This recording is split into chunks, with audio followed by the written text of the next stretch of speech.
This section of the video is going to be very important to watch because it's stressing the importance of giving the command to search when the dog is scenting on a scent article, and understanding that in areas of contamination where there's multiple trails, if the dog doesn't get that scent article and the command to search upon it, he may not pick up the trail. That's probably one of the best things you try. Did he get it? I don't know. He went out to the side. I was trying to. Come here. Yeah. The handler has to be able to see the dog physically react to the scent article when he gives the scent command. If there is absolutely no reaction, or the dog doesn't know it's there, he's not going to know which trail to take. And you can see by this dog's body language he has no idea where to go. When he first came around it, there was no action at all around the scent article. Did he get it? I don't know. He went out to the side. I was trying to. Come here. Yeah.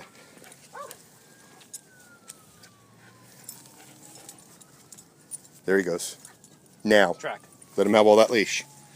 Now, you see the difference of having a scent article and not having a scent article? Now watch closely as the dog comes back around, and he actually focuses on the scent article and the command is given with good timing. Immediately the dog picks up the trail, and he's spot on the exact footprints.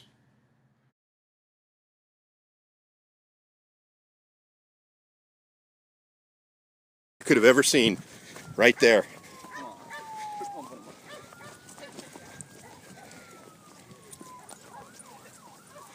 Just take your time. Try to stay at the end of your lead and not creep up on your dog, okay?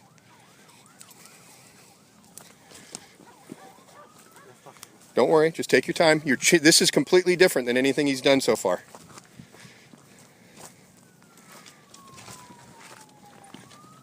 There you go. You see that? He just picked up on your trail perfectly. Try to stay behind him as best you can. Do your best also to stay at the end of the lead at all times. You're in a big open area and you can see for a long ways. So you want to make sure that he's on odor and that he's not being influenced by you. Leave that. Okay, he's a little bit off. He probably came off. Your turn is probably right around here somewhere. Just keep your place, and you're going to want to have him circle back. Notice how the dog overshot the turn and is coming back to it. Watch when he detects the turn from a distance. Also, the body language changes. He pulls harder into the lead, and then watch when he hits the exact track. Boom, right there. That's the path of travel right there.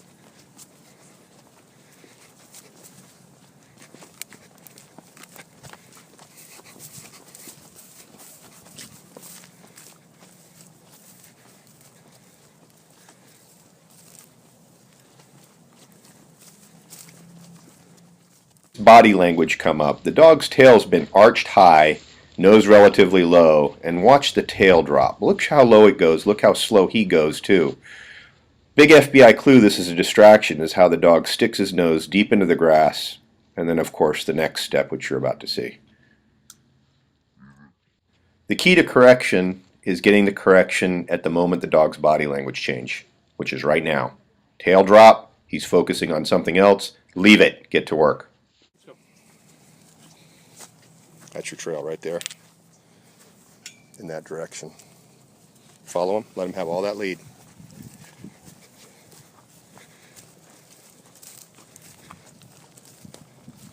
Notice a behavior change, okay? That may not be related to a door. That's just he's getting more scent for whatever reason. He just got a good pocket of odor right there.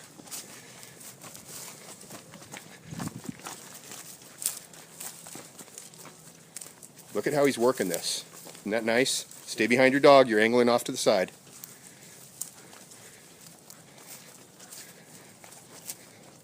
You got a good corner coming up, so you're going to want to anticipate that corner. Leave it, get to work. Anticipate that corner. So you want to start choking up right about now without interfering with what he's doing and start to pie that corner. This is the only time you get it. Now let him go. Let him have all the lead. Watch, watch, watch. Just stop. He's not on anything quite yet. Now he is. Now he is. Let him go. We have huge animation change here. The dog is lunging into the lead. All the body language is changing, saying he's close. This is a proximity alert, and the handler has to be aware of danger. Temperature inversion, the difference in the temperature from the building to the outside, the temperature in the building being much cooler, temperature on the outside being much warmer. The dog is alerting heavy from the outside because the building is venting.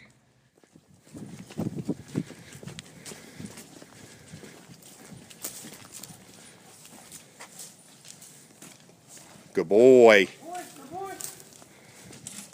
The body language change of the dog as soon as he hits the cone of scent coming out of the door. He starts wagging his tail heavy and trying to force his way in. This is a good way to start on door IDs by making the building vent and create odor coming out of the location the suspect or subject went into.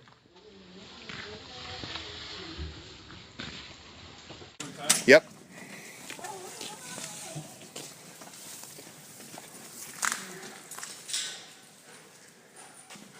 Watch him, watch him, watch his body language. Just let him work it. Give him all that leash. Notice the change in intensity in the dog. He's not moving quite as fast. He's circling quite a bit more. There seems to be no focus to what he's trying to do, but he's obviously he's in odor. This is because the sheer amount of odor, the odor threshold, is very high inside the building versus outside, where there's just a fresh cone coming out of that crack in the door. Normally speaking, we wouldn't make entry into a building quite like this. It might be better to do a call out or perhaps put a small perimeter around the building before doing anything. The reason why we're working the dog in this situation is because the handler's never seen his dog work from a track to the inside of a building search. This is so he can see his body language changing. One of the things we're trying to do is see if the dog can isolate the odor inside the building to the source. Other than just being in a huge, large scent pool of odor, he has to try to find where the person might be hiding. Watch his behavior starting to change right around now. All of a sudden he starts slowing down and focusing. The dog is actually directly below the subject. The stairwell or the ladder to the right is where the subject went to. The odor is collecting and pooling right here. The problem is the dog doesn't know exactly where it's coming from. Watch.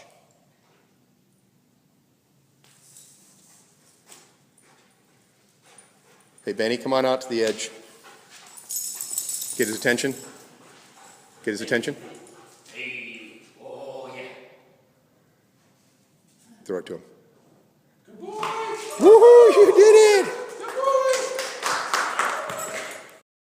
In this type of deployment, the best thing to do is perhaps make a call out or at minimum make a plan on how to make an entry into the building.